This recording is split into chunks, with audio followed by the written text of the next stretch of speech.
你相信这个世界上有灵异事件吗？欢迎收听由怪谈传说为您演播的惊悚故事。初来乍到的台北，繁华与陌生交织在一起。大安区作为台北最为热闹的地段之一，既有现代化的购物中心，也有着历史悠久、充满岁月痕迹的老旧公寓。小陈是一个刚刚毕业的年轻记者，怀揣着梦想和对都市生活的期待，来到这座城市开启了新生活。你准备好看完这个故事了吗？他在大安区租了一套单身公寓，这座大楼已经有些年头，外观看起来老旧，却依然坚固。周围的邻居大多数是些上了年纪的居民，楼道里时常传来低沉的谈话声，仿佛岁月在这里慢慢流淌，带着一丝难以言喻的沉静。你不觉得这座楼有些古怪吗？搬进第一天，小陈在整理行李时，碰到楼下的邻居老王。老王是个退休的老人，满脸皱纹，眼神却异常锐利。听到小陈提起大楼，他迟疑了一下，低声说：“这座楼的历史可不简单，很多年前就有跳楼自杀的事发生，你还是小心点好，别不当回事。”小陈笑了笑，没把老王的话放在心上，毕竟都市里哪里没有些都市传说和鬼故事呢？他听惯了这样的谈论，心里反倒觉得一丝轻松。只要心里没有鬼，什么都不怕。随着时间的推移，小陈渐渐适应了这个新环境，每天的忙碌工作和充实的生活，让他并没有太多时间去想那些无关紧要的事。然而，某些奇怪的细节还是不时出现在他的日常生活中。他注意到，楼道里的灯光似乎总是忽明忽暗的。晚上，走到楼道尽头时，电梯门总是莫名其妙的自己开关，像是有人在里面按下了按钮。然而，当他走近时，电梯里却空无一人，只有镜子中自己若隐若现的身影。有几次，小陈在从超市回家的路上，总能在自己经过公寓时，看到某些窗户透出微弱的红色光芒。那道光并不刺眼，反而像是一种诱人的存在，似乎在呼唤着什么。他皱了皱眉头，心里有些不安，但他很快又告诉自己，这不过是老房子的电路问题，或者是街头的某种反射罢了。然而，那些光芒却一直在他的脑海中盘旋。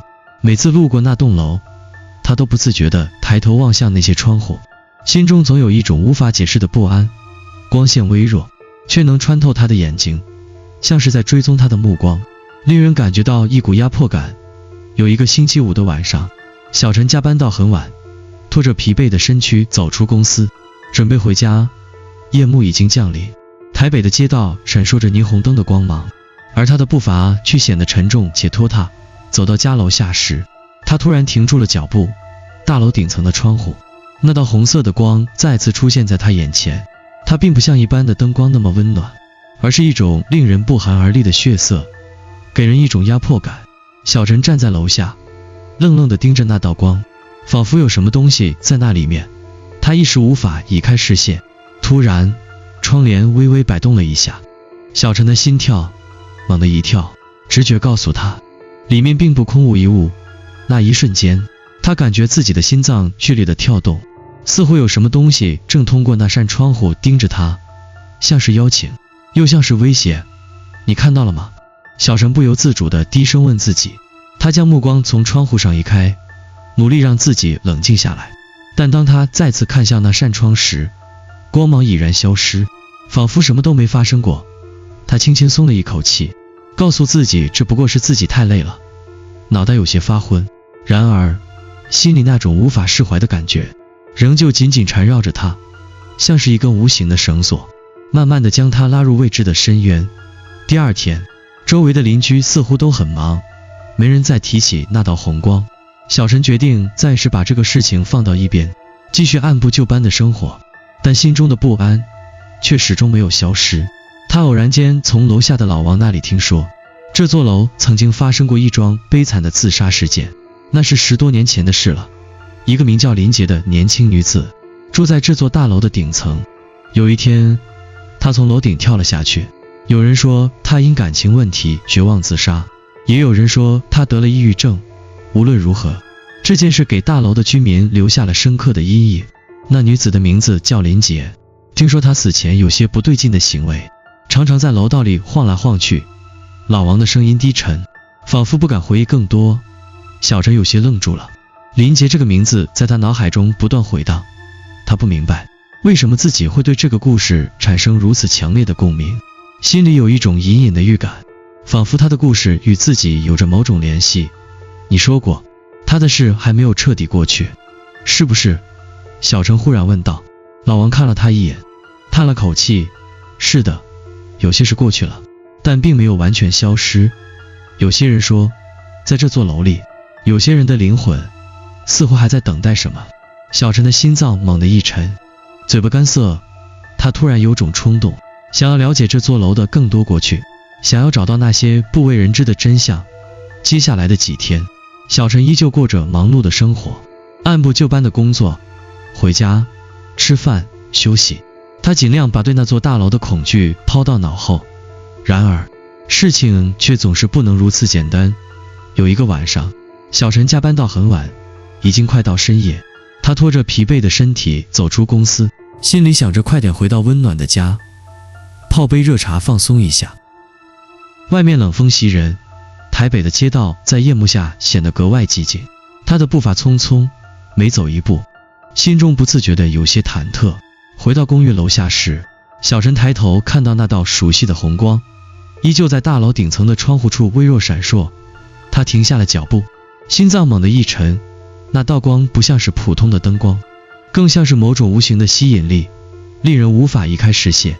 他觉得有一股莫名的力量正向他召唤，压得他有些喘不过气来。不可能吧，又是他。他暗自咕哝着，想转身离开，但双腿却仿佛不受控制地走进了大楼，心中的不安越来越强烈。就在他走到大楼入口处时，突然楼顶的窗帘微微摆动了一下，轻微的动作像是一个信号，像是在暗示着什么。他的心脏跳得更加剧烈，深深感到一种不祥的预兆。接着他听到了一声低沉的脚步声，那声音似乎从楼上传来，逐渐接近楼梯口。小陈不由自主地停下了脚步，脑海中闪过一个念头，有人在楼上走动。可是楼里根本没有人。他仔细倾听，四周死一般的寂静，除了他自己的呼吸声，什么也没有。心跳加速，身体微微发冷。小陈强迫自己冷静下来，他迅速走进电梯，按下了顶楼的按钮。电梯门缓缓关上，一阵轻微的震动中，他的内心却难以平静。电梯内的灯光一闪一闪，仿佛要熄灭，又迅速恢复正常。他紧张地看向电梯的镜子，镜中自己苍白的脸，双眼无神地看着自己。电梯缓缓升起，带着一种诡异的沉寂。到了顶楼，小陈深吸了一口气，走出电梯。他的心跳依然不规律，像是被某种力量牵引。顶楼的长廊一片昏暗，只有远处窗户透进的微弱光线。他走进窗户，发现窗户竟然没有锁，门微微开着，清风吹动着窗帘，带来一阵阵凉意。突然他的眼睛定住了，窗外的景象让他几乎无法呼吸。一个模糊的身影出现在窗前，那是一个穿着白色长裙的女子，头发散乱，面容模糊，看不清楚具体的样子。她就站在那里，仿佛站了很久，目光空洞地望向远方，仿佛完全没有意识到小陈的存在。小陈的心脏猛地一跳，身体不由自主地后退了一步。他不知道自己怎么会走到这里，也不知道眼前的这个女人究竟是谁。他拼命抑制住自己想要逃跑的冲动，低声问：你是谁？那女子没有回应，仍然保持着那种无意识的姿态。他仿佛听不到小陈的话，也看不见他的存在。接着窗外的景象开始变得模糊不清，仿佛一层雾气笼罩了整个世界。小陈的眼前一片空白，他的手指不由自主地紧握成拳，心中的恐惧与困惑不断交织。就在这时，女子突然转过身来，迅速地向外走去。她的动作极其迅猛，仿佛一阵风，几乎让小陈来不及反应。小陈连忙扑上前去，伸手去拉住她，但女子的身影已经消失在窗外的黑暗中。小陈的呼吸变得急促，仿佛一股无形的力量压在他的胸口。他的头脑一片混乱，强烈的恐惧感让他一时无法思考。他挣扎着站起身，回到电梯口，却发现电梯的按钮已经不再亮起，仿佛被什么东西封锁了。他开始感到一股无法言喻的焦虑，心中的恐惧像波涛一样涌来，让他几乎要窒息。他站在楼道里，周围的空气仿佛也变得沉重起来，每一步都充满了压迫感。他回想起老王的话，有些人说，在这座楼里，有些人的灵魂似乎还在等待什么。他终于意识到，这并不是简单的鬼故事，而是一场深深植根于这座大楼中的诅咒。他感到自己已经深陷其中，无法自拔。回到公寓，小陈急忙关上门，紧紧锁住。他蜷缩在沙发上，努力让自己冷静下来，但那道红光依然在他的脑海中盘旋。他想起那名女子的身影，她冰冷的眼神，仿佛有某种神秘的力量在操控他。晚上，他再一次做了那个梦。梦里，他站在大楼的顶层，看着那名穿着白色长裙的女子站在窗前。女子缓缓回头，目光冰冷而无神，仿佛不属于这个世界。当女子的脸靠近他时，他几乎能感觉到一股寒气扑面而来，那些冰冷的眼睛似乎能穿透他的灵魂。小陈，你也会跳下去的。梦中的声音低沉而模糊，回荡在他的耳边。小陈惊醒过来，发现自己已经湿透了，他的身体依然颤抖不止，眼前依然浮现出那张陌生却熟悉的面孔。他挣扎着从床上爬起来，环顾四周，发现一切看起来都与梦境无异。窗外依旧是那个让人不安的红色光点。第二天，小陈决定不再忽视这些异常现象。他去查阅了大楼的历史，得知了林杰的名字以及他的悲剧故事。这一切似乎和他自己所经历的事情有着某种联系，仿佛这个地方的诅咒在无声地拉扯着他，让他不得不面对过去的黑暗。他决定深入调查这个大楼的秘密，但他内心的恐惧却越来越强烈，仿佛灵魂已经被某种未知的力量束缚。而他知道，他越接近真相，越容易被卷入这个无法逃脱的漩涡。几天后，小陈的状态依然没有好转，他开始明显感觉到自己精神的崩溃，夜里做的噩梦几乎每晚都让他无法入睡。梦中的那个女人，那个从顶楼跳下的女子，越来越清晰，仿佛他的灵魂并未离开，而是依旧在大楼里游荡，寻找着他下一位目标。某个深夜，小陈终于决定行动，他不能再继续被这种无形的恐惧压迫着，他需要知道更多的真相。第二天，他在办公室找到了一些关于大楼的历史资料，他翻阅了建筑的档案，终于发现了一些与跳楼自杀相关的关键线索。那座大楼的设计历史并不简单，原来这座大楼曾在上世纪80年代大规模翻修过，但翻修期间却发生过一些不可思议的事件。几位工人在施工过程中神秘失踪，直到现在都没有找到任何尸体或遗物。而那些失踪的工人，最后有3位被确定为跳楼自杀。更让人震惊的是，最初建造这座大楼时，设计师并未考虑到风水问题，而恰巧这一点让这座楼成为了一个灵异磁场的中心。小陈的手指颤抖着翻着那些记载，眼神凝视着每一行文字。他突然明白，这栋楼不仅仅是因为其中的悲剧，更多的是因为它本身的设计问题和那些未解的怨灵，才造成了一连串的悲剧。晚上，回到家中的小陈坐在沙发上，脑海中依然是那些历史资料的片段。他感觉到一种前所未有的压迫感，仿佛大楼的历史开始在他的脑海中复生。所有的灵魂，所有的痛苦，所有的悲剧都在那个漆黑的夜晚涌向他。他突然意识到，自己不仅仅是遭遇了一个简单的鬼故事，他似乎已经深陷其中。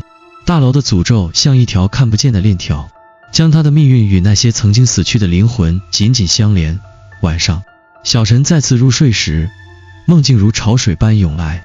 他再次站在那座大楼的顶楼，眼前是那名白衣女子，站在窗前的身影静止如雕塑。小陈张开嘴想喊，但他的声音仿佛被窒息在喉咙里。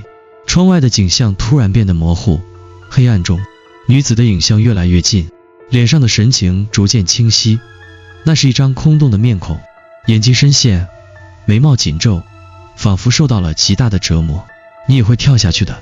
那个声音再次回荡在他的耳边，低沉模糊，却像一把刀切割着他的神经。这一次，小陈不再能从梦中醒来，他的身体被一股无形的力量紧紧束缚，他几乎感受到自己正站在大牢的边缘，地面离他越来越远，仿佛下一刻他就会从那里坠落，连同那张空洞的面孔一起进入无尽的黑暗。他猛地惊醒，发现自己满身是汗，心跳急促，耳边依然回荡着那道冰冷的声音。他快速坐起身，环顾四周，所有的一切看似都很正常，窗外的街道依旧闪烁着霓虹灯，屋内也没有任何异样。然而某种无法言喻的恐惧感让他几乎无法平静，他把头埋进双手，脑海中的那些片段不断浮现，那名女子跳楼自杀的历史，那道红色的光，这些元素似乎正无形地将他引入一场无法逃脱的噩梦。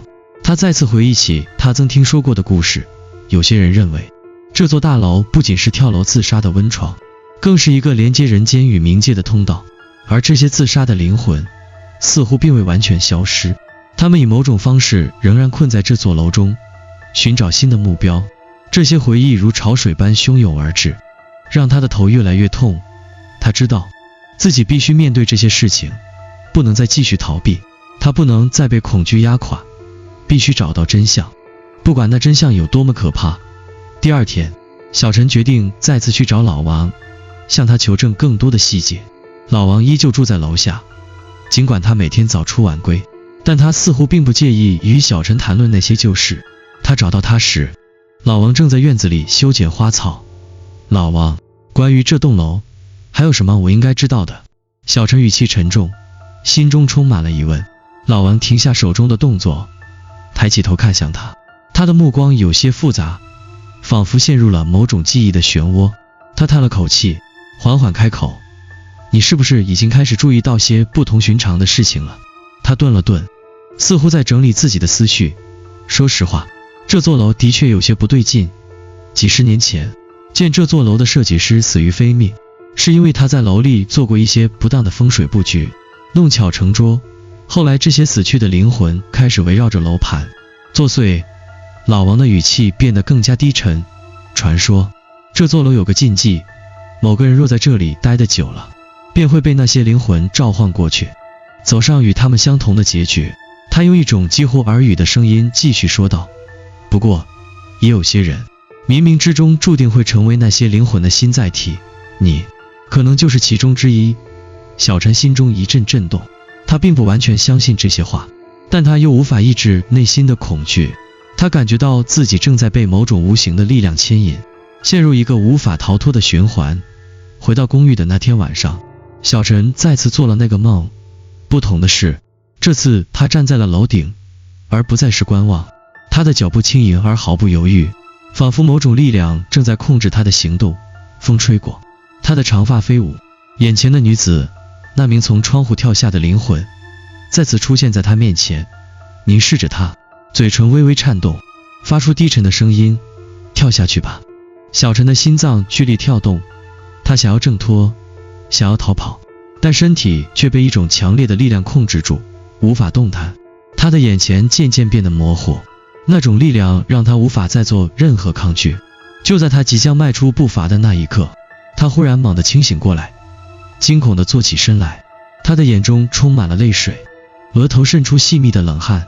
窗外依旧是那道血色的光，他知道这不仅仅是噩梦，这一切早已超出了梦境的范畴。他感到自己正站在生死的边缘，而唯一能救他的，可能只有揭开这座大楼隐藏的秘密，一个深藏已久的灵异真相。小陈的心情变得越来越沉重，他无法摆脱那道血色的光，也无法停止那些令人不安的梦境。他知道自己已经无法逃避，必须深入挖掘大楼背后的真相，以防自己成为下一个被操控的灵魂。经过几天的思考，小陈决定再次前往大楼的顶楼，去看看那间曾经发生过自杀事件的房间。他决定与老王联系，让他陪他一同去，毕竟他对大楼的历史有些了解。老王看到小陈坚持要去，也没有劝阻，只是叮嘱他一定要小心。那天晚上，天气异常沉闷，云层厚重，仿佛有一种不安的预感笼罩着整个城市。小陈和老王来到大楼的顶楼，这一层几乎没有人住，荒废的气息让空气变得沉重。老王轻轻推开房间的门，发出一声低沉的吱呀声。门后的景象让小陈瞬间愣住了。房间里空无一物，但角落里却有一些已经变黄的旧报纸，墙壁上的油漆剥落，木地板上被岁月侵蚀的深深的沟壑。最让小陈毛骨悚然的是，墙壁上隐约可见一些模糊的印记，像是血迹，但又不完全像。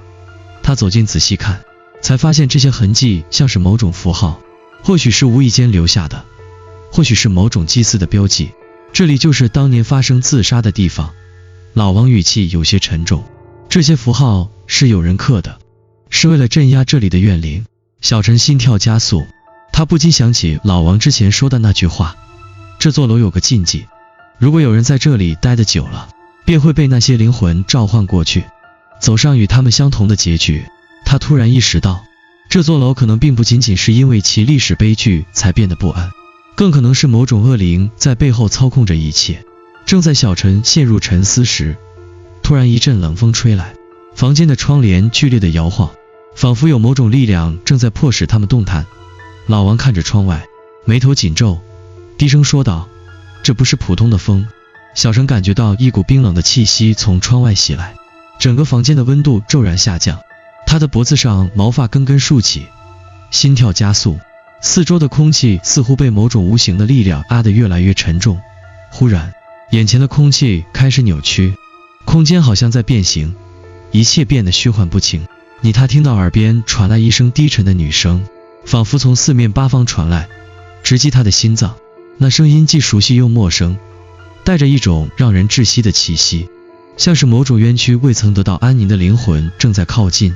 小陈猛地回头，只见房间的角落里出现了一道模糊的白色身影，那是一个穿着白色长裙的女子，脸庞苍白，眼神空洞，仿佛从幽暗的过去走来，带着一股死亡的气息。她的眼睛直直地盯着小陈，眼中没有丝毫的情感，只有无尽的黑暗。小陈女子的声音再次传来，带着一种无法抵抗的力量，仿佛要将她拖入深渊。我知道你很害怕，她继续低语，你逃不掉的，最终你会像我一样，成为这个大楼的一部分，永远无法逃离。小陈的心跳几乎停止，他想要动，想要逃跑，但身体仿佛被冻结了，无法动弹。女子的身影越来越近，空气中的冷意更加强烈，甚至能感觉到她身上那股来自阴间的压迫。就在女子即将靠近他的瞬间，老王突然喊道，别看他，不要跟他说话。小陈的眼神变得迷茫，他无力地转过头看着老王，他此时的脸色苍白，眼中满是恐惧。她是林姐，那个在这座楼里死去的女子。老王喘着粗气，低声道，她从未离开过这座楼，她的灵魂被困在这里，无法超生，她只会在每一个接近她命运的人面前现身，最后将他们带入深渊。老王的声音变得哽咽，所有的死者都无法安息，这座大楼成了他们的牢笼。你是那个新的受害者，小陈，我曾经也见过无数像你这样的人，最后都走上了自杀的道路。小陈的眼中闪过一丝惊恐，他开始明白，自己不是偶然被卷入这场噩梦，他早已注定成为这些灵魂的下一个目标。可是我不想死，我不想被带走。小陈猛地喊道，心中充满了绝望。你不能逃，老王低头说道，他已经看中你了，只要你住在这里，你就永远无法逃脱。就在此时，那个白衣女子再次发出低沉的笑声，声音充满了冷酷和讽刺，你逃不掉的，小陈，你也会像我一样，变成这里的一部分，永远在这座大楼里游荡。小陈的心跳剧烈，他的思维开始混乱，灵魂仿佛被抽离了身体，他明白自己已经陷入一个无法自拔的深渊，眼前的一切渐渐变得模糊。他拼命想要反抗，但每一个动作都显得那么无力。突然，他猛然意识到，唯一的办法就是结束这一切，打破这个恶性循环。如果他不想成为下一个冤魂，他唯一能做的就是打破这座楼的诅咒，将一切归于结束。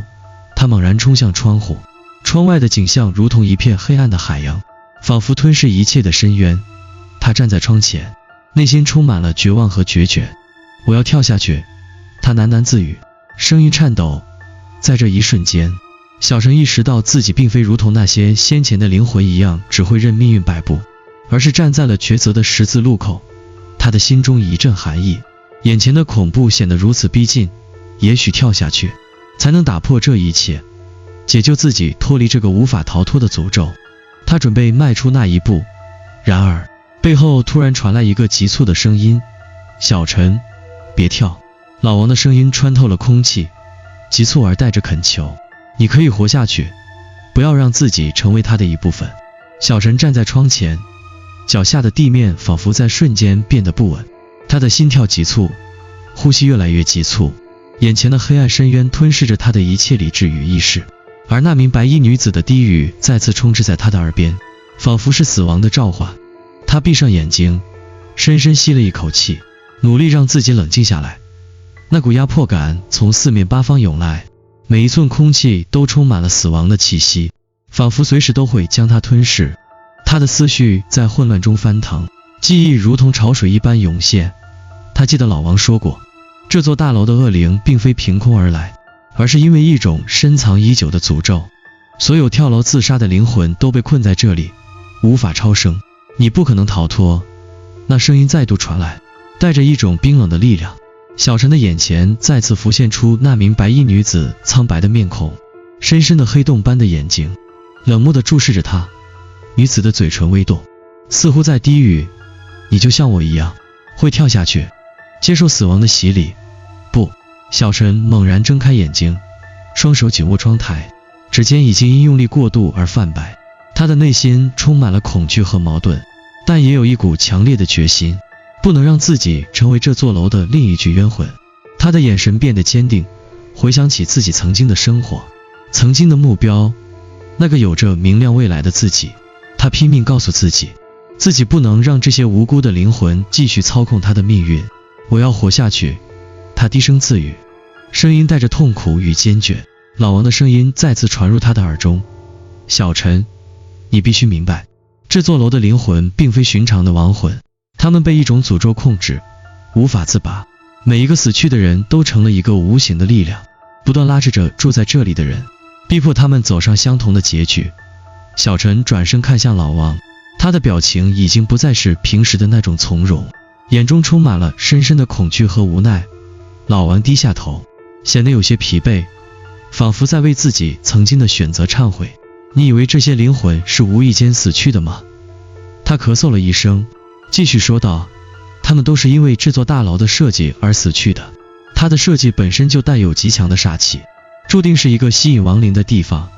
当这些灵魂死去后，他们的愤怒、痛苦和怨恨便变成了压倒性的能量，所有新来的住户都无法抵挡住这种力量的侵蚀。小陈的思绪渐渐清晰，眼前的一切逐渐揭开了真相。他知道自己并非单纯的受害者，而是被这座大楼的诅咒所牵引。每一位住在这里的人都是无声的牺牲品。可是为什么这些灵魂不离开？小陈忍不住问道，他们为什么不能得到安宁？老王抬起头，看向小陈的眼神充满了深沉的悲哀。因为这座楼的设计并不单纯，它被某种更强大的力量控制着。传言建这座楼的设计师曾经在风水上做过极为邪恶的布局，并且在地下深处埋下了封印，封印了无数的冤魂和恶灵。只有让这些恶灵自行积聚到足够的力量，才会触发某种仪式，才能解开封印，释放他们的怨气。而你恰恰是被选中的那个人。老王的声音变得更加低沉，这座楼已经锁定了你的命运。小陈感觉一阵天旋地转，原来他并非无辜，他只是无意中成为了这场噩梦的承接者，而他所经历的种种恐惧和痛苦，只是这座楼恶灵力量的延续。他能否逃脱，已不再是他自己决定的。就在小陈陷入无尽的恐慌时，那名白衣女子的身影再度出现在他面前，她的脸上没有表情，眼中却透露着强烈的愤怒与哀怨。你永远无法逃脱，女子冷冷地说道，你会成为我的继承者，跟我一样在这里永生，没有人能阻止你。小陈猛然从恐惧中清醒过来，他知道，如果他继续听从这些恶灵的低语，他将永远陷入这座大楼的诅咒之中。他必须找到打破这一切的方法。你错了！小陈大声喊道，声音充满了决绝。我不会成为你的一部分，我会结束这一切。他不再犹豫，眼中闪烁着一种强烈的信念。他转向老王，眼神坚定。你说过这里有封印，只有破除封印，才能打破这个恶灵的诅咒。我必须去地下。老王的脸色变得更加苍白。你不能去，地下的封印已经不可能被打破，那是无法逆转的力量。小陈却没有退缩，他知道这座大楼，这座死神的牢笼必须被摧毁，才能让所有的冤魂得到解脱，才能恢复他自己的自由。我必须去。他看着老王，你如果愿意和我一起去。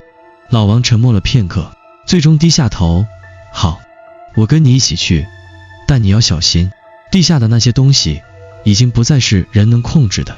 小陈和老王下到地下室时，空气中弥漫着一股腐朽的气味，地面上积满了尘土和蛛网。地下室的门已经生锈，仿佛从未有人踏足这里。随着他们推开门，深深的黑暗扑面而来。他们点亮手电筒，走进这片漆黑的区域。地下的空间似乎比上面想象的更为广阔，墙壁上爬满了奇异的符号，像是古老的祭祀图案，令空气中弥漫着一种令人不安的气息。走到地下的最深处，他们终于看到了一道暗门，门上刻着一些奇异的符号，像是古老的封印。小陈靠近那道门，心跳加速，意识到这就是隐藏在大楼背后的恐怖力量源头。他的手指触碰到门上的符号时，一阵寒气涌来，他几乎无法呼吸，耳边传来一阵低沉的低语声，不要打开它。他猛地回头，看着老王，眼神坚定，我必须打破它。小陈和老王站在那扇被符号覆盖的暗门前，空气中弥漫着一股压迫感，仿佛整个地下室都在等待着他们的动作。小陈的心跳如擂鼓，手掌微微出汗，他知道他即将面临的是一场生死存亡的较量。他不仅要打破这座大楼的诅咒，还要面对那些被封印的恶灵，决一死战。老王低声说道，小心，这些符号并非简单的装饰，它们是封印的关键。如果你不小心，整个封印可能会反噬，甚至释放出更为恐怖的力量。我已经做好准备。小陈咬紧牙关，声音坚定。他深吸一口气，缓缓伸手触碰那道门上的符号。他能感觉到，随着他的手指接触到符号，空气中的温度骤然下降，周围的空间仿佛被一种神秘的力量紧紧束缚住。门上的符号微微闪烁，仿佛被激活了。就在这一瞬间，地下室的墙壁发出了一声低沉的轰鸣，像是某种古老力量的觉醒。小陈的心脏猛然一沉，脑海中不由自主地浮现出那些模糊的画面，曾经的死亡，曾经的跳楼，灵魂的无尽挣扎。他深知自己已站在生死的边缘，任何一个错误的决定都会让他和老王成为永远无法逃脱的冤魂，永远被困在这座充满怨气的大楼中。随着符号的激活，整个地下室瞬间陷入了更深的黑暗，仿佛那扇门背后隐藏的力量想要吞噬一切。小陈猛地感觉到周围的空气变得异常沉重，仿佛有无数的目光在暗处盯着他。那些曾经死去的灵魂正通过某种诡异的力量与他产生联系。你们想要我做什么？小陈的声音颤抖，但他依然尽力保持冷静。你们想让我成为你们的一部分吗？没有人回答，只有一阵阴冷的风刮过地下室，夹杂着低沉的呻吟声和恼人的回响。小陈的眼前渐渐浮现出一些模糊的影像，浮现出那些死于大楼的灵魂，他们的面孔扭曲、苍白，眼神空洞而绝望，仿佛永远都无法得到安宁。你不是第一位来这里的人，一个沙哑的声音突然响起，充满了威胁。你也不会是最后一个，你会像我一样，永远无法逃脱。小陈猛然回头，看到一名穿着白衣的女子站在不远处，她的眼睛空洞无神，脸上布满了裂痕，仿佛她从未真正死去，而是永远被困在这座大楼的阴影中。那是林杰，那个死于这座大楼的灵魂。你们的痛苦我能理解。小陈的声音变得柔和，他慢慢靠近林杰，眼中满是同情和坚定。但我不能让你们继续折磨下去，你们的怨气无法再束缚我。我会打破这座楼的诅咒，解救你们。林杰的眼睛猛地闪烁了一下，仿佛是某种情感的波动。他突然伸出手，嘴唇微动，发出一个低沉的声音：你不能打破它，你不懂，这座楼的诅咒已经超越了任何人的控制，你无力回天。小陈没有后退，他目光如炬：我不相信，我不信这个世界上有无解的命运。小陈的决心令林杰愣住了片刻，但随即空气中弥漫起更加浓烈的压迫感，四周的空间开始扭曲。他感觉到地下室的墙壁开始震动，恶灵们似乎在试图打破封印，释放出更为可怕的力量。空气中弥漫着一种难以言喻的腐烂气息，像是无数亡魂的悲鸣，充斥在每一寸空间中。快！老王大喊，快打破封印，否则我们都会死在这里。小陈不再犹豫，他双手猛地抓住那道门的把手，感受到一股强烈的力量正从门后源源不断地传来。他咬牙奋力推开了那道门，瞬间空气中的气流剧烈波动，仿佛整个地下室都要崩塌。在门打开的瞬间，迎接他的是一片深沉的黑暗，仿佛那背后是一个无底的深渊。他深知封印背后不仅仅是死去的灵魂，更是某种更为古老的恶灵，代表着无尽的怨气和力量。小陈毫不犹豫地迈入了黑暗之中，他在黑暗中感受到一股强大的压力，仿佛整个空间都被扭曲了。灵魂的力量在四周肆虐，他的每一步都变得极其沉重，仿佛每走一步都会被无数的手拉扯着。突然，眼前一片刺眼的光芒闪现，瞬间把周围的一切都照亮了。小陈的眼前出现了一颗古老的水晶球，它漂浮在空中，散发着神秘的光辉。水晶球中央刻着古老的符文，闪烁着幽蓝色的光。小陈，老王的声音在黑暗中传来，那就是封印的核心，你必须摧毁它，才能打破这座楼的诅咒。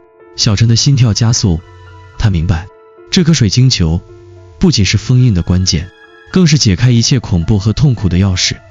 他深吸一口气，双手伸向那颗水晶球，紧握着它。